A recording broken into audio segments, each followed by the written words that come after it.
మామూలుగా మనం టోటల్ బాడీని తీసుకుంటే కనుక టోటల్ బాడీని కంట్రోల్ చేసేది బ్రెయిన్. సో అటువంటప్పుడు తనకి ఆక్సిజన్ సరిగా అందకపోవడం, లేకపోతే బ్లడ్ క్లాట్ అవ్వడం ఎక్కువగా వింటూ ఉన్న పదాలు. ఎందుకు అటువంటి సిచ్యువేషన్ వస్తుంది? ఇప్పుడు మనం మధ్య వయసులో తీసుకున్నాం అనుకోండి, ఇప్పుడున్న అంటే ఇవేవి వైరస్ బ్యాక్టీరియా వల్ల వచ్చే సమస్యలు పెద్దగా ఏం లేవు బ్రెయిన్లో. అంటే రావచ్చు, బట్ చాలా రేర్ కండిషన్స్లో మనకి బ్రెయిన్కి ఇన్ఫెక్షన్స్ అయినాయి ఇవన్నీ అనేది చాలా rare conditions. But majority more than 99% మనం చూసుకుంటే జీవనశైలి విధానాలే. అంటే మనకి ఇప్పుడు ఆల్కహాల్, స్మోకింగ్, గుట్కా, డ్రగ్స్ ఇవన్నీ కూడా బ్రెయిన్కి మత్తు పదార్థాలు. బ్రెయిన్, నర్వస్ సిస్టమ్ క్రమంగా ఒక్కొక్క స్టేజ్ డ్యామేజ్ చేసుకుంటూ పోతాయి.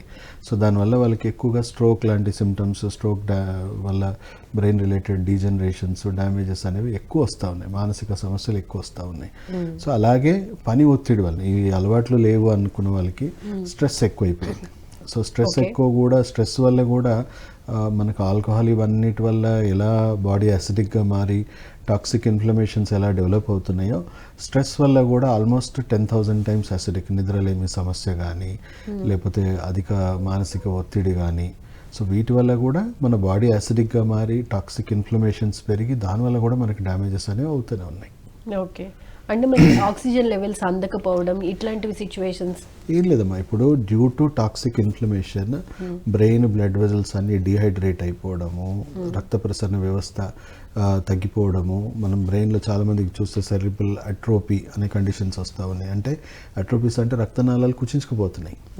సో దానివల్ల వాళ్ళకి రక్త ప్రసరణ అందక స్ట్రోక్స్ వస్తూ ఉన్నాయి.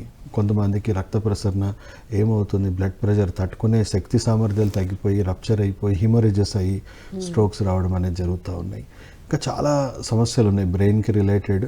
మనం చూసుకుంటే ఈ స్ట్రెస్ రిలేటెడ్ ఎక్కువ ఉన్నాయి ఒక రకంగా చెప్పాలంటే మధ్య వయసులో ఉన్న వాళ్ళకి. మనం ఓకే, మరి వయసు అంటే పెద్ద వయసు వారికి అండి? పెద్ద వయసు ఇప్పుడు లాంగ్ టర్మ్ ఈ ఎక్స్పోజర్స్ వల్ల, ఏజింగ్ ప్రాసెస్ వల్ల, సో ఏజింగ్లో న్యాచురల్గా బలహీనపడుతూ ఉంటాయి అవయవాల పనితీరు. And long term exposure of toxic inflammations వల్ల వాళ్ళకి ఎక్కువ ఏమవుతుందంటే బ్రెయిన్ బ్లడ్ వెజల్స్ అన్నీ కూడా అట్రోపీస్ అయిపోయి వాళ్ళకి ఏమవుతుంది, అథిరోసిల్రోసిస్ లాంటి కండిషన్, అంటే హార్డ్ అయిపోయి బ్రెయిన్ బ్లడ్ వెజల్స్ అన్నీ తీవ్రమైన మతిమార్పులు రావడము, మెమరీ లాస్ అవ్వడము, లేదా బ్రెయిన్ డిహైడ్రేట్ అయిపోయి దాని ఫ్లూయిడ్స్ అన్నీ తగ్గిపోయి పార్కిన్సనిజం, అంటే మొత్తం శరీరంలో ఉన్న నరాలన్నీ వణుకుతూ ఉంటాయి.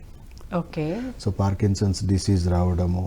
సో ఇలాంటివి ఎక్కువగా మనం ఏజ్ ప్రాసెస్లో చూసుకునేది ఏంటంటే మతిమార్పు, పార్కిన్సన్స్ అండ్ మైల్డ్గా స్ట్రోక్ కండిషన్స్ కూడా మనం చూస్తాము ఏజింగ్ ప్రాసెస్లో. ఓకే, ఇప్పుడు చాలా మందిలో మామూలుగా మధ్య వయసు వారు లేదంటే చదువుకునే పిల్లల విషయంలో అంటే టీనేజర్స్ విషయంలో కూడా ఎక్కువగా గుర్తు పెట్టుకోలేకపోవడం అనేది ఎక్కువగా వింటూ ఉన్నాం. ఎందుకు అలా జరుగుతుందంటారు?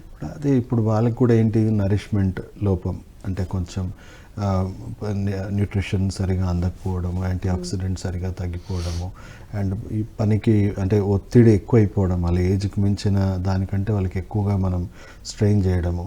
సో అందరూ ఒకటే లేదా అసలు గుర్తు పెట్టుకోవాలి అని అనుకోవట్లేదంటారా? రెండు ఉన్నాయి మా. అంటే ఇప్పుడు మానసికంగా కూడా అధిక ఒత్తిడి, ఇప్పుడు అందరూ ఒకటే లెవెల్లో లేము. మన ఫింగర్ ప్రింట్స్ ఒకటి కావు, మన బాడీలో ఉన్న అందరివి తీసుకుంటే ఈ ఏమంటారు గట్ బ్యాక్టీరియా ఒకటిలాగా ఉండదు. సో అందరూ డిఫరెంట్, వీఆర్ ఆల్ డిఫరెంట్. ఒక్కొక్కరు బాడీ రిక్వైర్మెంట్స్ తగ్గట్టుగా ఉంటుంది. సో అందరూ చదివి నెగ్గగలుగుతానంటే అది అయ్యే పని కాదు. కొంతమంది ఒక్కొక్కలాగా రెసిస్ట్ అవుతారు. సో వాళ్ళకు కూడా మానసికంగా, శారీరకంగా వాళ్ళ బాడీ టైప్ ప్రకారం డిఫరెన్సెస్ ఉంటాయి. సో వాళ్ళని పేరెంట్స్ అర్థం చేసుకోవాలి.